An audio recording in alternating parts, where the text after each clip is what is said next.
what Gemini means for Apple Intelligence, and no off switch on Copilot. This is MacVoices.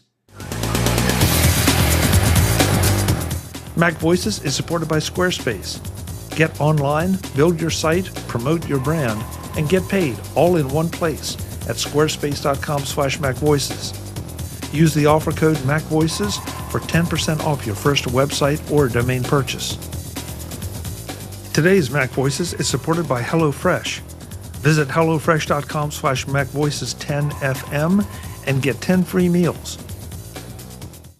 So next up, again, this is one of those that I thought would be one of the big ones, and now we're at the back end of the show, is that Apple has formally announced a partnership with Google for Gemini to be part of their AI offerings, and maybe to power the back end of Apple Intelligence.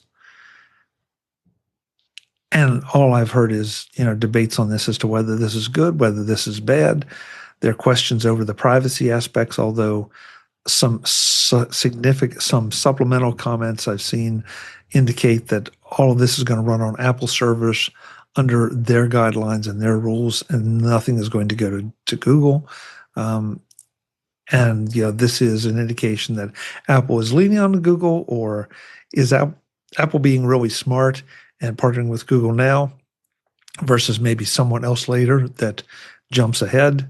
I can't believe I'm about to say what I'm going to say, but I think I'm more comfortable from a privacy standpoint with Google working with Apple than I am with OpenAI working with Microsoft or Google or Microsoft or Apple or anyone else. Does anybody feel like this is, are you going to avoid using any Apple Intelligence now because of the Google relationship? Or are you just going to take it and run with it and assume that Apple is doing the gatekeeping they already have? Jim, I know you're not a big AI fan. That's true. Do you have any feelings about this? Well, there's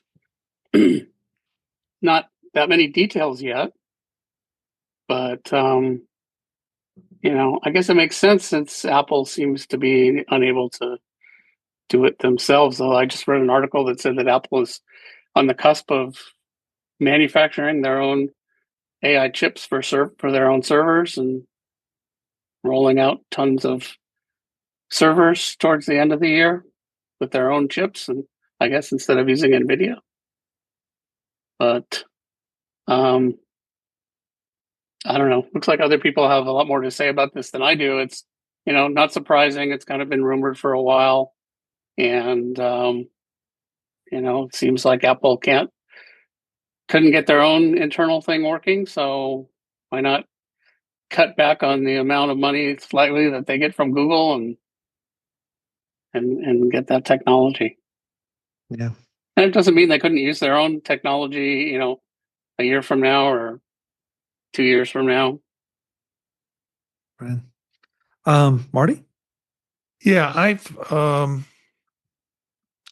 read maybe too much into these articles or too little into these articles, but they're very clear about saying they're using Gemini's models. They're not saying we're using Gemini or Gemini's going to be the go-to after Siri doesn't answer your question.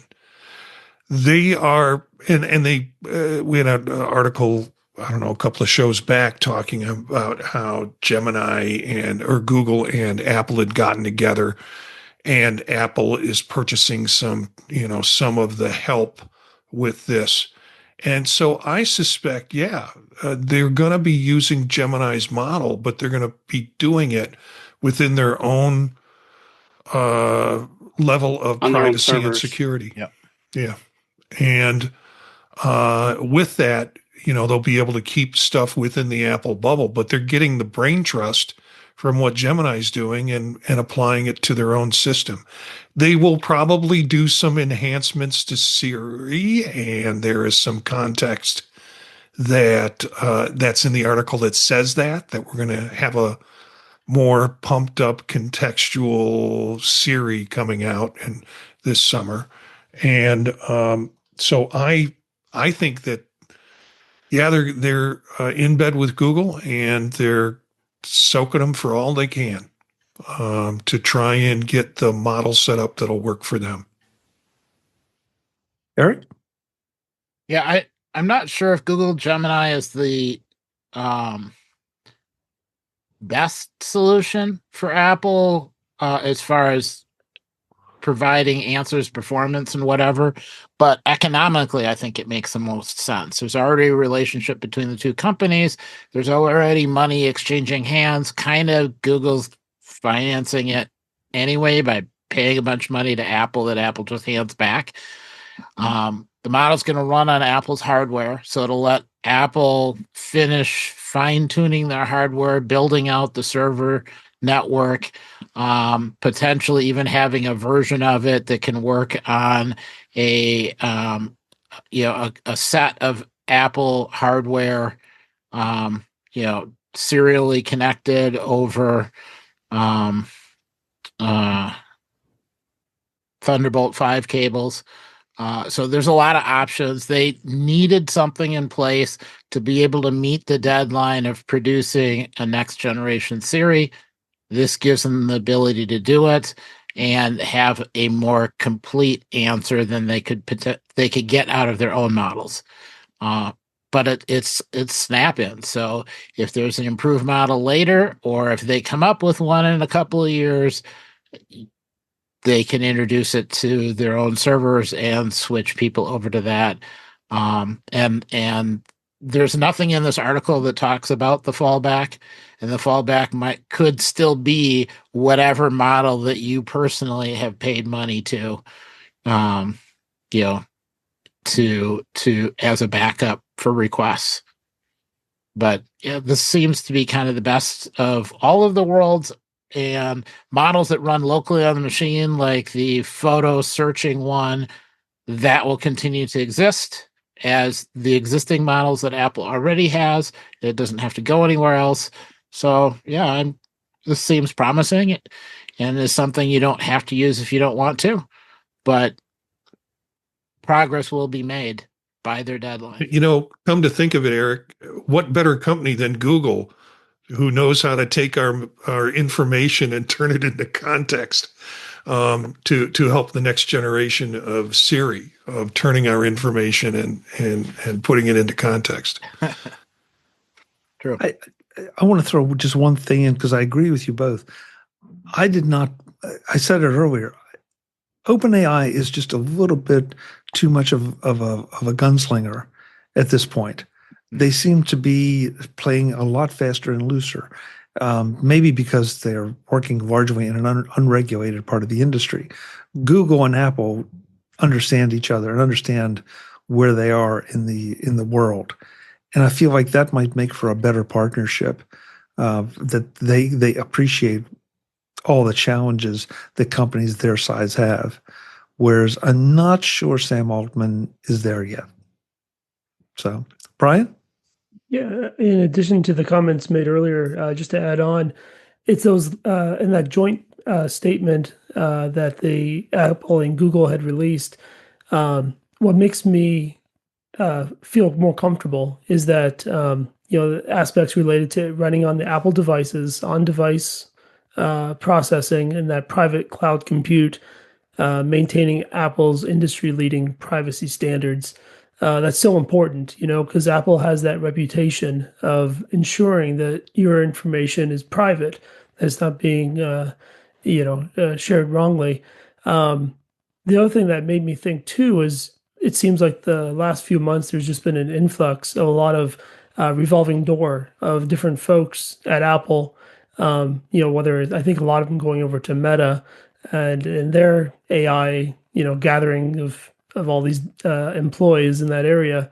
And this kind of helps them in that way, kind of be resistant to more of those types of changes when the rug can be pulled right out from under them, when all that work might be brought over now to another company. So I think this is a wise choice. Norbert? You muted, Yeah. Norbert.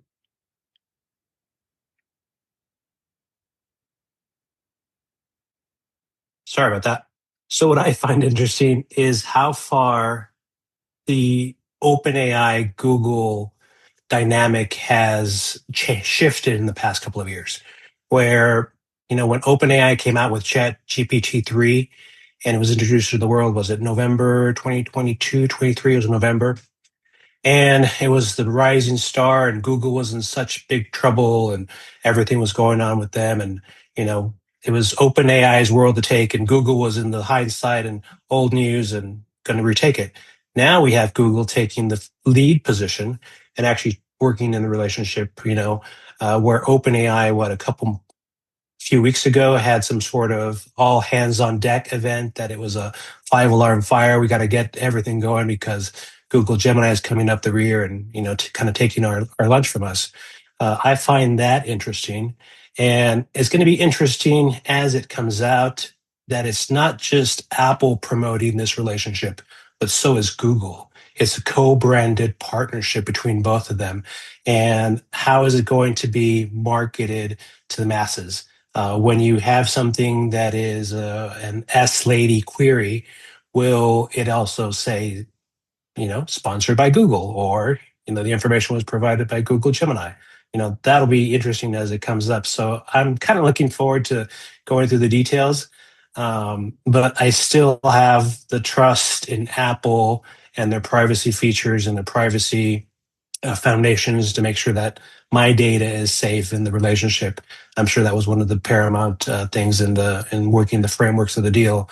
That privacy for the users is the cornerstone, because that's what sells the Apple product. All good points, gentlemen. All good points.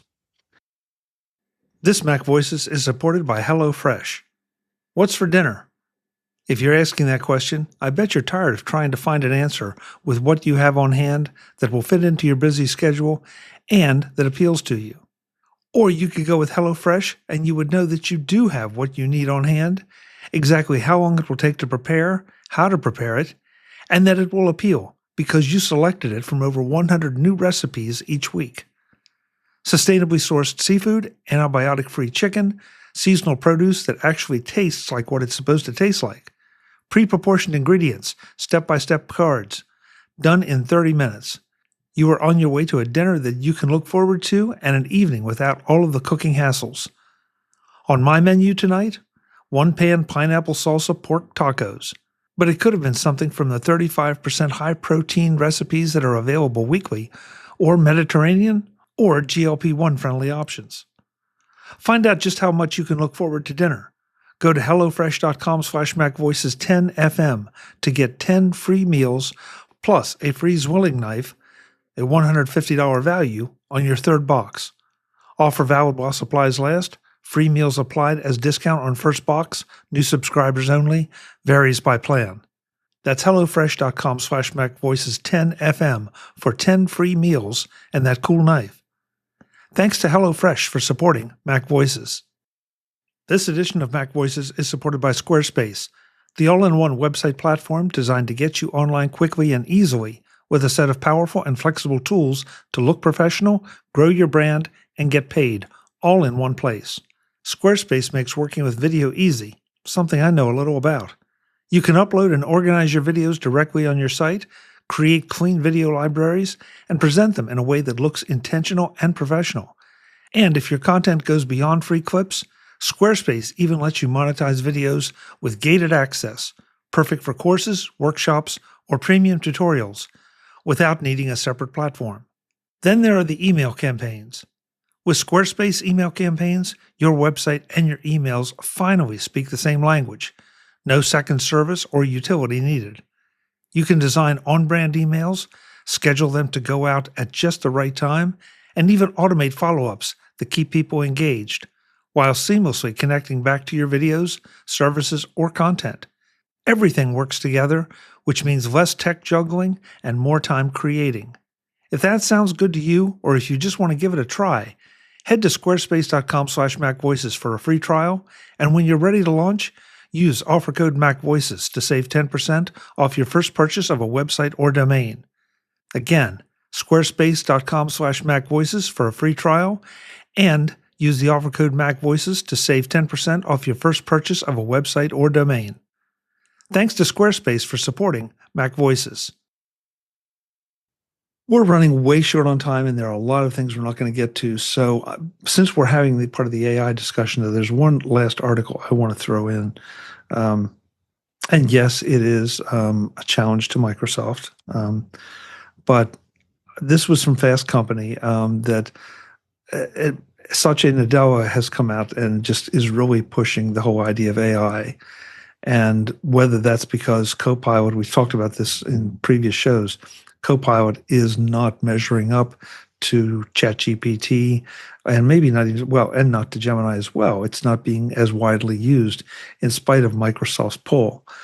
The one thing, though, that really I thought this was fascinating, and it kind of goes in conjunction with Google as well, that right now Microsoft doesn't publish a product that does not have AI in it, or that you can turn AI off in it.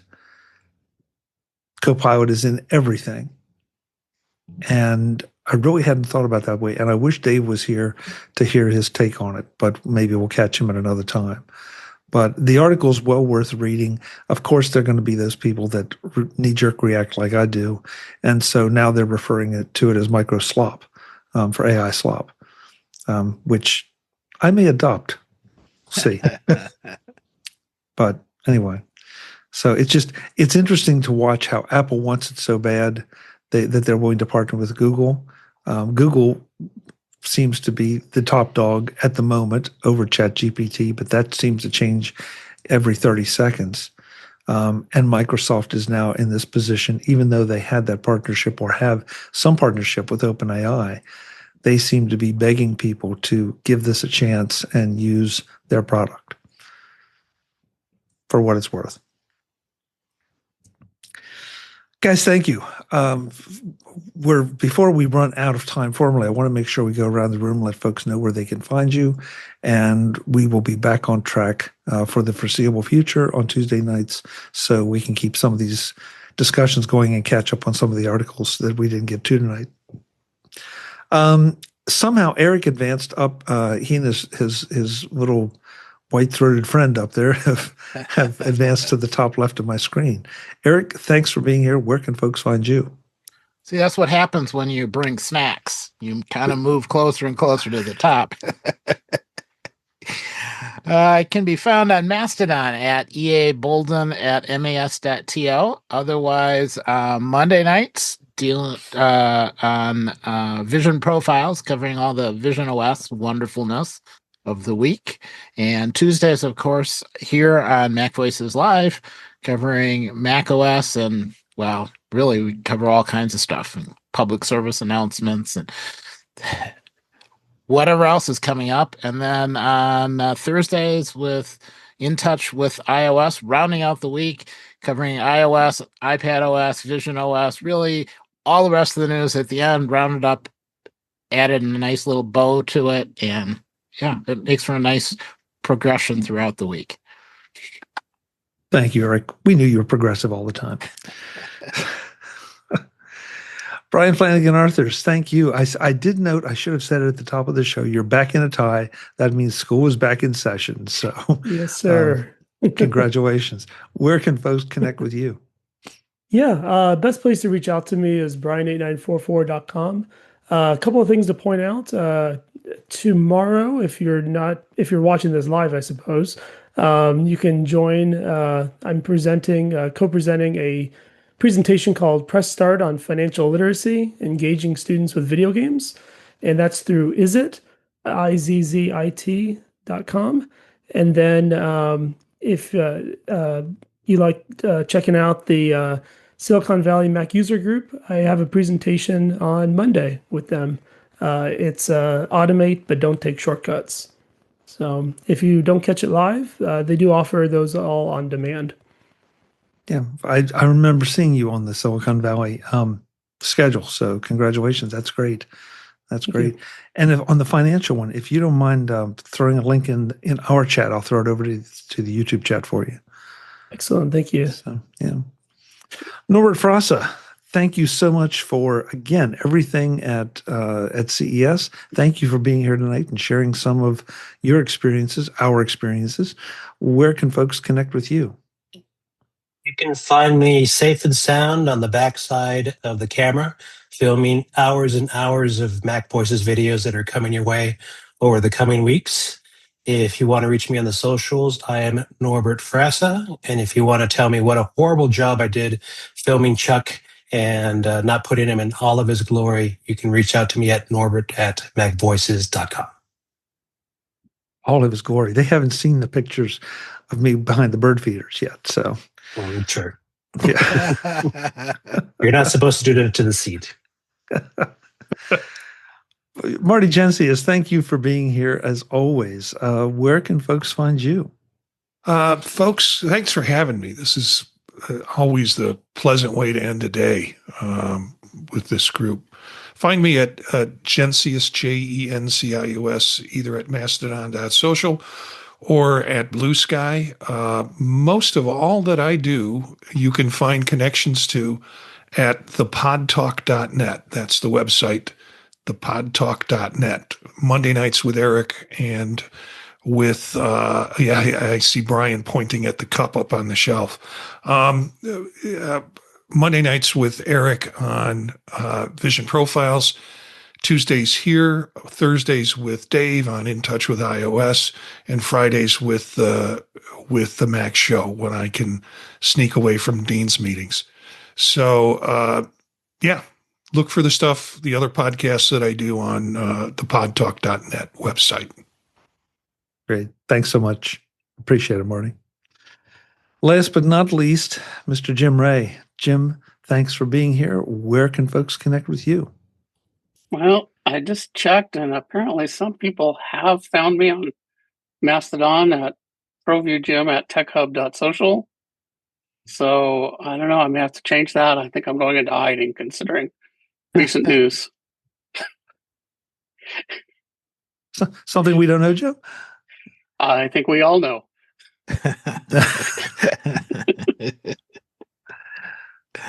Okay, so everybody connect with Jim on Mastodon and make him feel uncomfortable and see what happens. But hurry. All right. Folks, this is MacVoices Live. We do this every Tuesday night now, again, for the foreseeable future until I have another schedule disruption. YouTube.com. I'm out of practice. YouTube.com/MacVoicesTV. I want to thank everyone that was in the chat tonight. There was Paul, there was Barry, Brittany showed up for a moment. Joe was there. I know there were some others, I think, but they were the ones that are on my screen right now. So thank you guys for being here. Really appreciate it. We always, at this point, we end the show and we go to After Dark for our Patreon supporters. I will give you a little tease and tell you that I intend to get a Peacock update tonight on MacVoices After Dark. With that, thanks for watching. I'm Chuck Joyner. This is MacVoices. Visit MacVoices.com for show notes and to connect with Chuck on social media.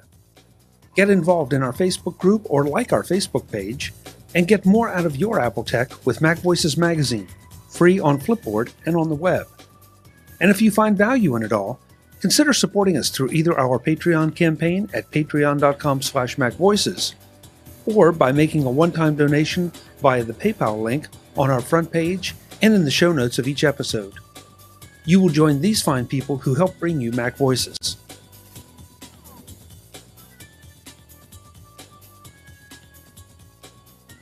Advertising handled by Backbeat Media at backbeatmedia.com. Bandwidth provided by CashFly at cashfly.com.